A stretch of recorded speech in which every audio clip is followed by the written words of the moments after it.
शिवरे वर्तमान शासन नायक मूल नायक श्री महावीर भगवान की। चलिए अपन मंगलाचरण करके आज के जो प्रवचन श्रृंखला है इसको प्रारंभ करते हैं।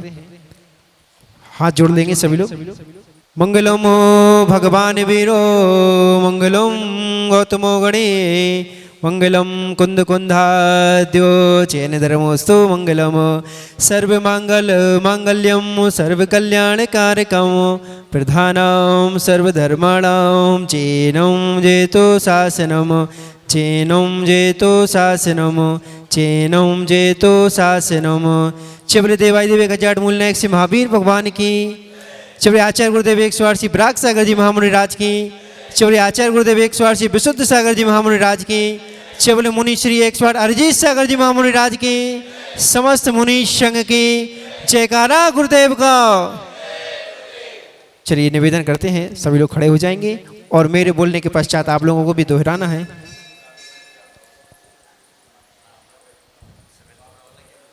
हे महाराज श्री, हे महाराज श्री, हे महाराज श्री, आप अपने मुखारबिंद से हम सबके कल्याण करने वाली ऐसी जनवाणी माता का श्रवण करा करके हम सभी को कृतार्थ करें। नमोस्तु महाराज, नमोस्तु महाराज, नमोस्तु महाराज। जयकारा गुरुदेव का।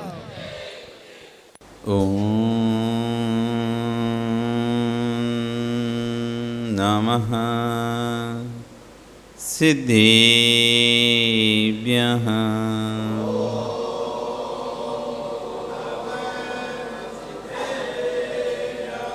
ॐ नमः सिद्धेभ्यः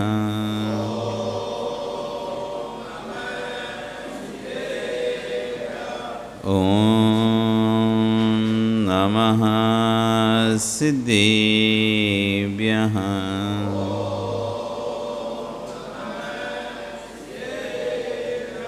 सत्त्वेषु मैत्रीं गुणेषु प्रमोदं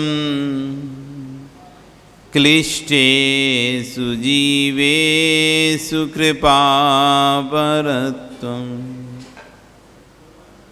माध्यस्थभावं विपरीतवृत्तो सदा ममात्मा विदधातु देवः सदा ममात्मा विदधातु देवः सदा ममात्मा विदधातु देवः। नमो अरिहन्ताणं नमो सिद्धाणं नमो आयर्याणं नमो वज्रायाणं नमो लोये सव्यसाहूणं। बोले अनंत नरसिंह परमेष्ठी भगवानी की, आदिरम आदिनाथ भगवानी की, वर्तमान शासन महावीर भगवानी की, आचार्य श्री कुलभद्र आचार्य अमित गति स्वामी महाराज जी की, आचार्य पट्टाचार्य आचार्य गुरु श्री क्षण विश्व सागर जी महाराज जी की, अहिंसा में विश्व धर्म की। चेपले मुनि श्री 108 अरिजीत सागर जी महामुनि राज की, समस्त मुनि संघ की। वर्तमान शासन वर्धमान स्वामी के शासन में तीर्थंकर प्रभु की चरण विश्राम में बैठकर हम सभी जिन देशना का श्रवण कर रहे हैं। आचार्य युगन अमित गति स्वामी महाराज सम्यक दृष्टि के भावों की जहाँ व्याख्या कर रहे हैं, वहीं आचार्य विश्वेश्वर जी महाराज उस व्याख्यान को और आगे बढ़ाते हुए गुणसु प्रमोदन सूत्र पर अपनी व्याख्यान दे रहे हैं। देखने में शब्द छोटा सा है, गुणसु प्रमोदम, कहने में भी बहुत छोटा सा है, दो ही तो अक्षर हैं, गुणसु प्रमोदम, गुणियों में प्रमोद भाव। लेकिन इसके अंदर कितना गहरा राज है। वस्तु छोटी हो सकती है, वस्तु छोटी हो सकती है, दवाई कितनी सी होती है। दवाई देखी आपने? इतनी सी होती गोली। वो सोनलाल जी खाते ही नहीं खाए? दवाई खाई कि नहीं खाई कभी? खाई महेंद्र जी? दोनों महेंद्र सुन रहे थे। एक महेंद्र की तो देवी बोलती है महाराज जी हमारे महेंद्र को बोलते हैं, दूसरे महेंद्र को बोलते हैं, ये दोनों को बोलते हैं। महेंद्र जी दवाई खाई कि नहीं खाई? कितनी सी होती है? शरीर कितना बड़ा है? इतने बड़े शरीर में इतनी सी दवाई कैसे असर कर जाती है? दवाई कितनी सी? इतनी सी गोली, छोटी सी गोली, और शरीर को असर करती है। दवाई भले छोटी सी होती है लेकिन अनेक गुणों से भरी होती है, अनेक औषध गुणों से भरी होती है। ऐसी आचार्य ने छोटा सा सूत्र दिया है, गुणसु प्रमोदम, लेकिन ये सूत्र छोटा नहीं है, इतना गहराई से है। जितने सूत्र का चिंतन कर लेंगे आपकी आंखों से आंसू निकलना प्रारंभ हो जाएंगे। हाय हाय मैंने क्या किया, मैंने क्यों किया, मुझे नहीं करना चाहिए था, ऐसे परिणाम आना प्रारंभ हो जाएंगे। पश्चाताप के जीव के परिणाम प्रारंभ हो जाते हैं जब उसे अंतरंग में ग्लानि भाव आता है। हर व्यक्ति गलत करता है, गलत के बाद एक बार उसे लगता है गलत किया, लेकिन फिर भूल जाता है तो उसको नहीं लगता मैंने गलत किया। लेकिन बाद में जब उसे एहसास होता है वही जीव ग्लानि भाव से भर जाता है, अपने आप को माफ नहीं कर पाता। गुणी जनों को देखकर प्रमोद भाव आ जाए, हे देव मुझे ये भावनाएं प्राप्त हों। जीव भगवान से प्रार्थना कर रहा है, मुझे कुछ नहीं चाहिए, धन संपत्ति कुछ नहीं चाहिए, बस इतने सी भाव आ जाए कि गुणी जनों को देखकर मेरे अंदर प्रमुदित भाव उत्पन्न होने लगे। मैं आपसे कुछ और नहीं चाहता हूँ। ज्ञानी कुछ दिन अनंत मिलता है तो उसे क्यों छोड़ते हो? कुछ दिए अनंत मिलता है तो उसे क्यों छोड़ते हो? यथार्थ मानिए, घर में आए पुरस्कार सत्कार करोगे तो खर्च होगा। आप कोई घर में आपके अतिथि आए उसका सत्कार कर दो, पैसा खर्च होगा। भोजन पानी कराना पड़ेगा, परंतु घर में आए अतिथि को देखकर चेहरा प्रमुदित हो गया, कुछ भी नहीं करना पड़ेगा और तुझे सब कुछ मिल जाएगा। आपके नगर में आपके घर में कोई अतिथि आया है, आप उसको देखकर यदि मुस्कुरा भी दिए ना, कुछ नहीं करना आपको, प्रमुदित हो गए, सब कुछ मिल गया। एक सम्यक दृष्टि जीव दूसरे सम्यक दृष्टि जीव को देखकर ऐसे प्रमुदित हो उठता है जैसे जंगल से आई गाय रमाते रमाते अपने बच्चे को चाटना प्रारंभ कर देती। गाय को सुबह दूध निकालकर भेज देते हैं जंगल में खाने के लिए, हरी घास खाने के लिए। दिन भर चरती है, ग्वाला लेके जाता है, दिन भर चरती है, और जब शाम को लौटती है ना, अपने बछड़े की जैसी आवाज़ सुनती है भागती है। अभी तक सामान चल रही थी चाल उसकी, अभी तक सामान्य चाल चल रही थी, और जैसी बछड़े की आवाज़ सुनी। आचार्यवन क्या उदाहरण दे रहे हैं, जैसे ही वे मकान के पास पहुंचती है उसकी चाल बढ़ जाती है। बछड़े के राग में आकर गाय दौड़कर पहुंचती है, जबकि गाय को कुछ बछड़ा कुछ देने वाला नहीं है, गाय से बछड़ा सब कुछ लेने वाला है। दूध ले गई ना बछड़ा, देगा तो नहीं, गाय का दूध पिए गई। तो जैसे मकान के पास आते ही गाय की चाल बढ़ जाती है और बछड़े के राग में आकर गाय दौड़कर पहुंचती है, जबकि गाय को बछड़ा कुछ देगा नहीं, गाय से बछड़ा सब कुछ लेने वाला है। गाय को बछड़ा क्या देता है? गाय तो आंचल पान कराती है। वैसी धर्मात्मा को देखकर गाय बछड़े जैसी परिणति बन जाए तो समझ लेना सम्यक दृष्टि हो। दूसरा धर्मात्मा दिख जाए, प्रमुदित भाव आ जाए, हर्ष भाव आ जाए, चलो आ गए, बहुत दिनों से नहीं आए थे, हम इंतजार कर रहे थे, ऐसे परिणाम बन जाए।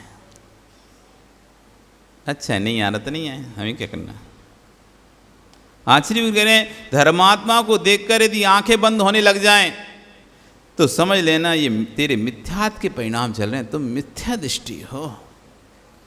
क्योंकि सम्यक दृष्टि की प्रवृत्ति यही है। सम्यक परिणाम धम्मो धम्म हर्षो, धर्म और धर्मात्मा को देखकर जिसको हर्ष भाव आता है वह सम्यक भाव है, वही सम्यक दृष्टि की पहचान है। क्योंकि सम्यक दृष्टि की 4 पहचान बताइए, प्रसम, संवेग, अनुकंपा और आस्तिक। इस सम्यक दृष्टि की 4 पहचान है।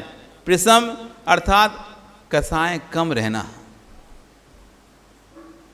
समन अच्छी तरह से कसायों को समन होता है। सम्यक दृष्टि ज़्यादा लंबे समय तक कसायों को नहीं रखेगा। प्रसम,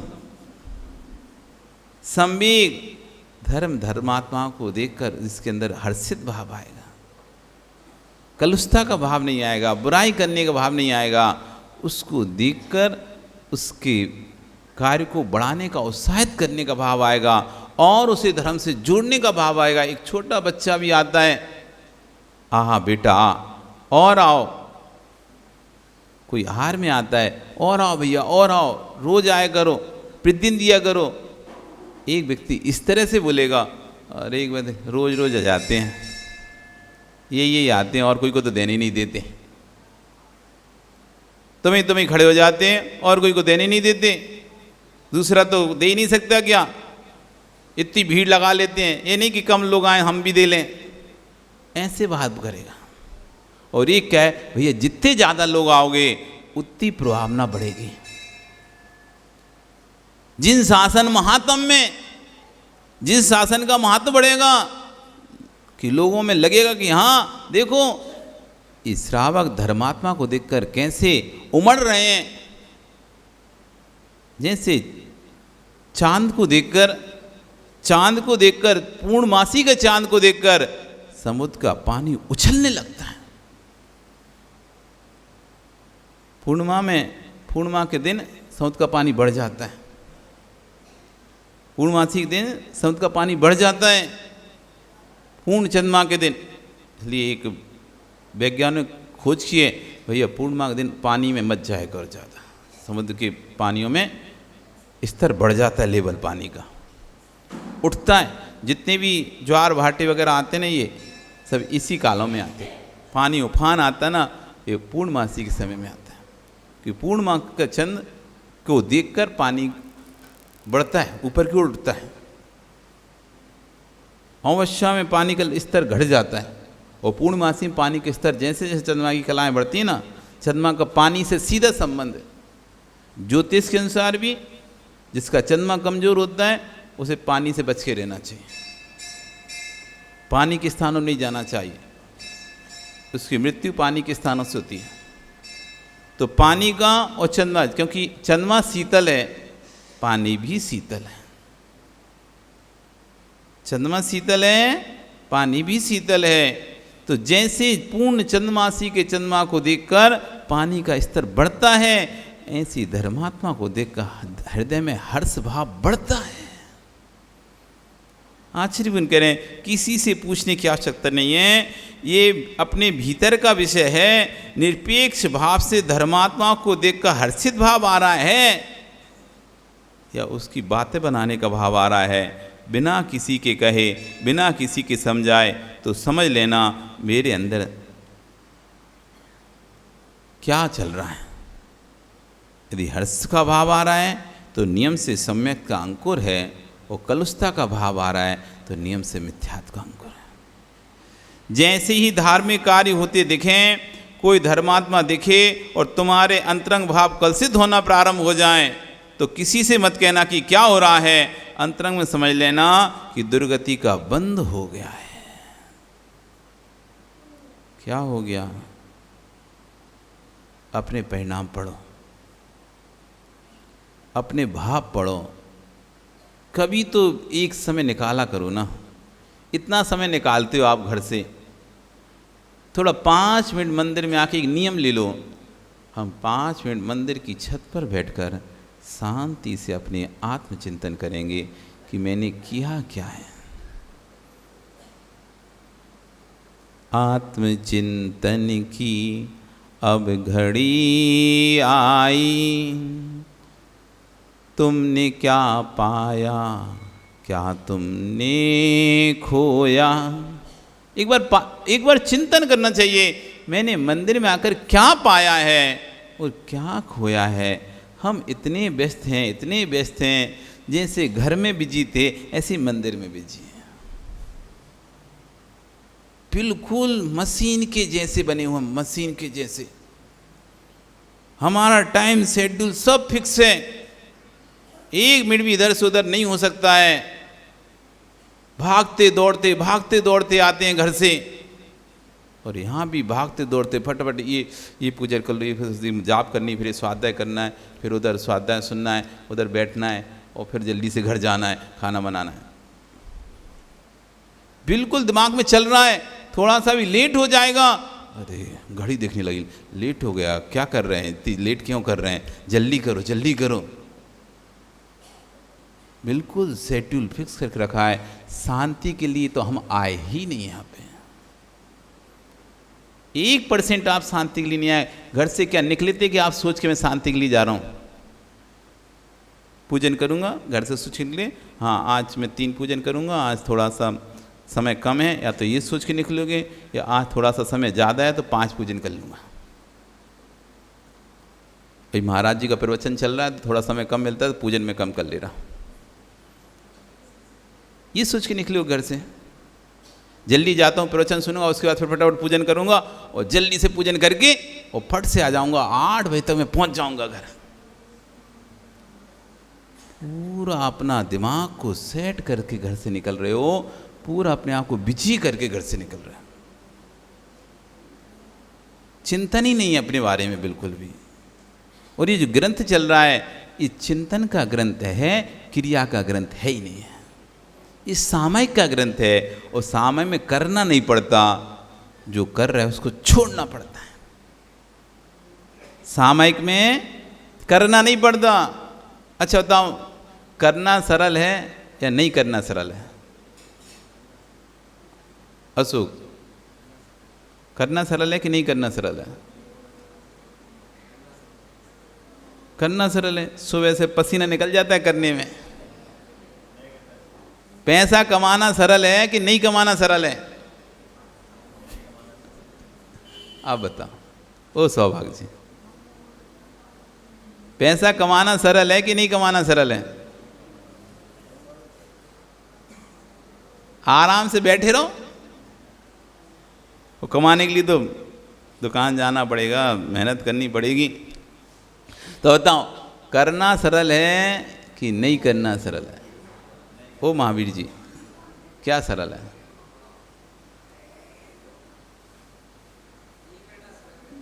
नहीं करना सरल है ना? तो बैठ के दिखाओ ना फिर आधा घंटे शांति से। 1 घंटे 2 घंटे आप आराम से विधान में बैठ जाओगे, 2 घंटे विधान में बैठ जाओगे, लेकिन आधा घंटा हाथ पे हाथ रखे शांति से नहीं बैठ पाओगे। तुमसे बोल दिया जाए विधान पढ़ना है और चढ़ाना है, आराम से 1 क्या 2 घंटे निकल जाएंगे तुम्हारे, पता भी नहीं चलेगा तुमको कि 2 घंटे कब निकल गए हमारे। भक्ति करते हुए, नाचते हुए, गाते हुए, झूमते हुए, अच्छे विधान करते हुए 2 घंटे निकल जाएंगे। लेकिन कह दिया जाए आधा घंटा कमर सीधी करके चुपचाप बस बैठे रहो, पसीना निकलना प्रारंभ हो जाएगा। कब होगा आधा घंटा? ऐसे लगेगा कितना बड़ा हो गया ये आधा घंटा, कितना लंबा हो गया ये समय, अभी तक हुआ नहीं कि आधा घंटा। बार बार घड़ी देखेगा, हो गया कि नहीं आधा घंटा, हो गया कि नहीं आधा घंटा, अब तो हो गया समय, अब तो हो गया हुआ समय। करना सरल है कि नहीं करना सरल है? क्या सरल है?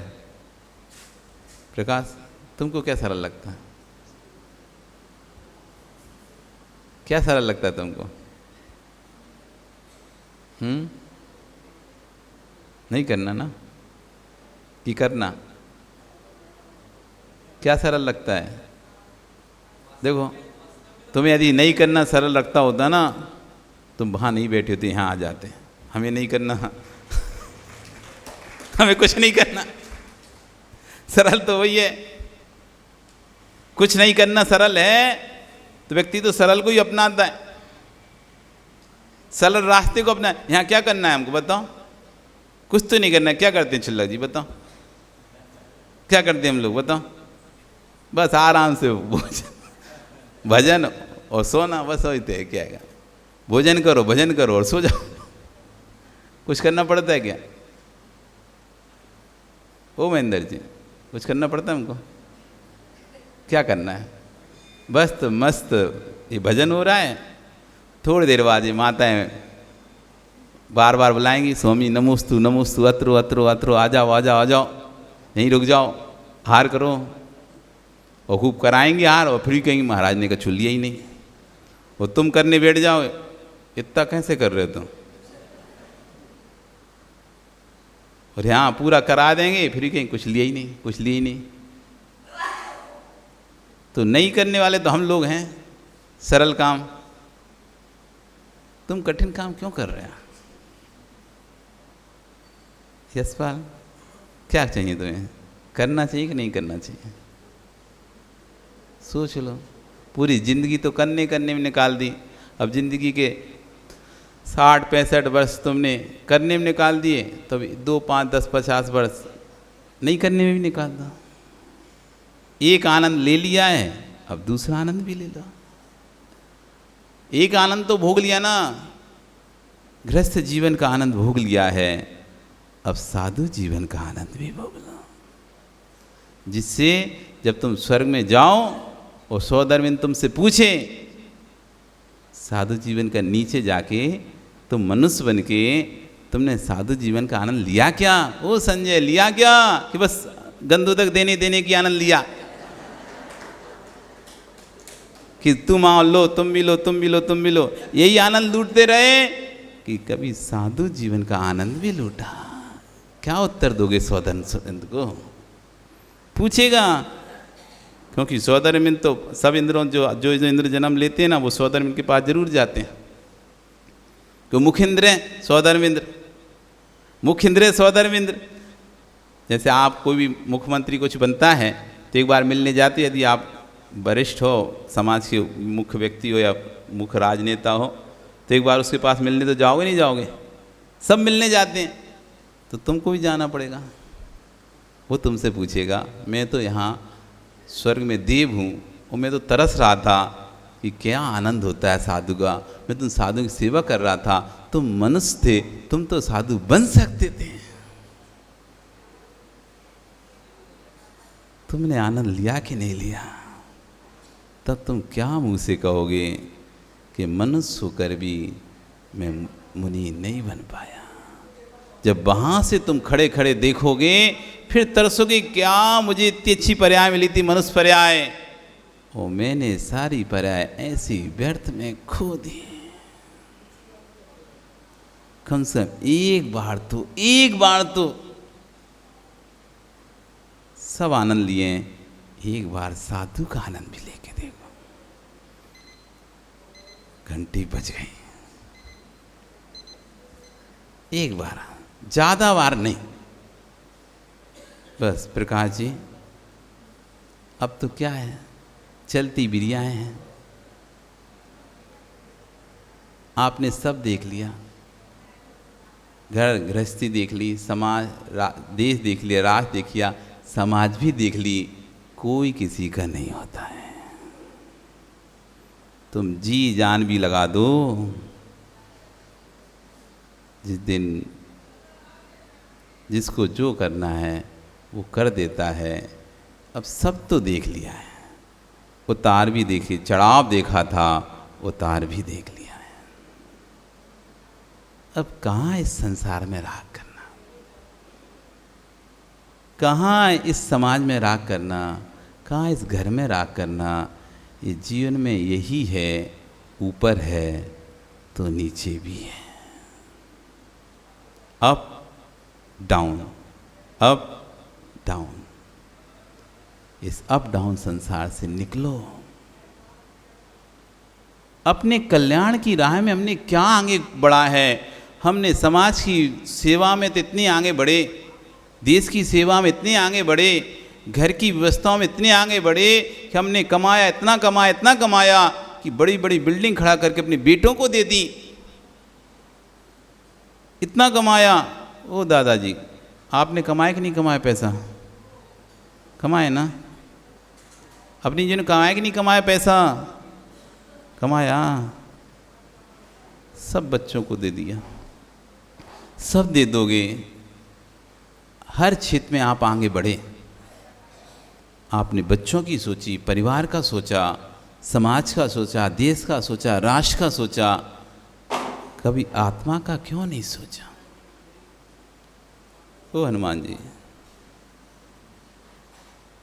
ये नहीं करें, वो मत करो, ये नहीं करो, वो मत करो, ये सब तो तुमने सोच लिया। मंदिर में ये करो, ये नहीं करना चाहिए, ऐसा नहीं होना चाहिए, वैसा होना चाहिए, ये सब तो तुमने सोच लिया। मेरी आत्मा का कैसा होना चाहिए, कैसा नहीं होना चाहिए, ये क्यों नहीं सोच रहे हम? इनके सुधार से क्या मेरी आत्मा का सुधार हो पाएगा? इनके बिगाड़ से क्या मेरी आत्मा का बिगाड़ हो पाएगा? ये सुधरे नहीं सुधरे, लेकिन इनकी सुधार के चक्कर में यदि मैं कसाय करूंगा तो मेरी आत्मा का बिगाड़ जरूर हो जाएगा। विश्वास मानो, हम दूसरे के राग में इतना कसाय कर लेते, इतना कसाय कर लेते हैं, हमारी आत्मा ऐसी कसाय से कस जाती है, फिर भवों तक अनंत भवों तक उस कसाय में झुलसती रहती है। किसके राग में? जो कभी तुम्हारे ना साथ थे, ना कभी साथ होंगे, ना कभी साथ रहे हैं, ऐसे लोगों के राग में निर्मल जी हम ऐसी कसाय कर बैठते हैं, उस कसाय से मेरी आत्मा भव तक झुलसती है। किसके लिए? जिनके लिए तुम कर रहे हो ना, समय आने पर वो भी दूध में से मक्खी निकाल कर फेंक देंगे। तुम सोचना, उस समय तुम सोचना, हाय हाय हाय, क्या किया मैंने? इनके राग में मैंने कितना पाप किया, और आज इन्होंने ही मुझे दूध में से मक्खी निकाल कर फेंक दिया। तब तुम्हें पश्चाताप होगा, तब तुम्हें ग्लानि भाव आएगा, क्यों किया मैंने ऐसा? नहीं करना चाहिए था। सम्मेद शिखर महत्व नाम के ग्रंथ में लिखा है, हे भगवान, राजा सैनिक को भ्रम हो गया कि मैं वंदना करके ही आऊँगा। वह चल दिया, मधुबन की सीमा पहुँचते उसकी आंखों की ज्योति चली गई। शिखर जी नहीं जा सका, लौटकर वापस आ गया। क्यों? नरक आयु बंधक जीव ना तो दिगंबर मुनि के हाथ पर ग्रास रख सकता है, न तीर्थंकर तीर्थराज सम्मेद शिखर की वंदना कर सकता है। ना तो दिगंबर मुनि के हाथ पर ग्रास रख सकता है, न तीर्थराज सम्मेद शिखर की वंदना कर सकता है। नान था गुरु भाषणम, मुनि के वचन अन्यथा नहीं होते। अरिहंत जैसे महायोगीश्वर ने जो कहा, वे वचन अन्यथा कैसे हो सकते हैं? जैसे गाय रमाती अपने बच्चे के लिए, ऐसी तुम धर्मात्मा रूपी बच्चों के लिए रवाना प्रारंभ कर दो। आज मिलना है तो मिल लो, कल कौन कहाँ होंगे निश्चित नहीं है। किसकी प्रयाण छूट जाएगी और कहाँ जाएगी? तुम संसार में रह ही रहे हो तो साधु बनकर रहो, और साधु बनकर रहोगे तो विश्वास रखना सिद्ध थिया पर मिलोगे, और असाधु बनकर रहोगे तो नियम से नरक और निगोद में ही मिलोगे, और कहाँ जाओगे? इसलिए जीवन में कुछ गलती भी हो गई हो, सामयिक चल रहा है, और सामयिक वही कर पाएगा जो अपनी गलतियों का प्रायश्चित कर पाएगा। नहीं तो जब सामयिक करने बैठेंगे ना, तो बार बार वो गलतियाँ याद आएंगी। आपका समय हो गया, कल फिर आओगे। पर आ रही है, जाना नहीं है क्या? जाना है ना, तो ठीक है, अभी शांति विधान में विधान कर लेना, फिर चले जाना। अगर बोली भगवान महावीर स्वामी की। चलिए आज जनवाणी से संकल्प के लिए जिन जिन लोगों को 1.25 लाख जाप का संकल्प करना है तो अपना गोला ले लें और यहाँ पर खड़े हो जाएं। जिन जिन को करना है वो अपने स्थान पर खड़े हो जाओ। जोड़े से लेना है, जोड़े से सिंगल लेना है, सिंगल जैसे लेना है वैसे उनके नाम एक कॉपी पे लिख लो और एक एक गोला उनको हाथ में दे दो। गोले नहीं हो तो वहाँ से मंगा लो मंदिर से, जिनके पास नहीं हो। गोले हैं क्या?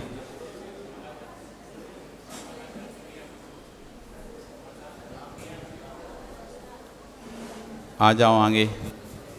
हे प्रभु, आगे आ जाओ, हाथ जोड़ लो यहाँ पे भगवान के समक्ष। हे भगवान, हम सभी लोग आपके समक्ष इस चातुर्मास में ओम ह्रीम अर्हम नमः के 1.25 लाख जाप करने का संकल्प करते हैं। हे प्रभु, हम पूर्ण शुद्ध उच्चारण के साथ ओम ह्रीम अर्हम नमः इस माला का जाप करेंगे। हमारे अंदर वह शक्ति प्राप्त हो जिससे हम अपने संकल्प को पूर्ण कर पाएं और अपनी आत्मा का कल्याण कर पाएं। इस मंगल भावना से हम ये नियम लेकर आपके चरणों में अर्घ्य समर्पित करते हैं। उदक चंदन तंदुल पुष्प कई चरु सुदीप सुधूप फलार्घ्य कई धवल मंगल गान रवाकुले जिन ग्रहे जिन नाथ महम यजे। ओम ह्रीम 1.25 लाख जाप संकल्पार्थम श्री जिन चरणारविंदे अर्घम निरपामति। 9 बार जाप कर लो, है ना। 9 बार नमस्कार पढ़ लो। जावाणी के ज्ञानते हैं, सब अपने स्थान खड़े जाओ। जावाणी के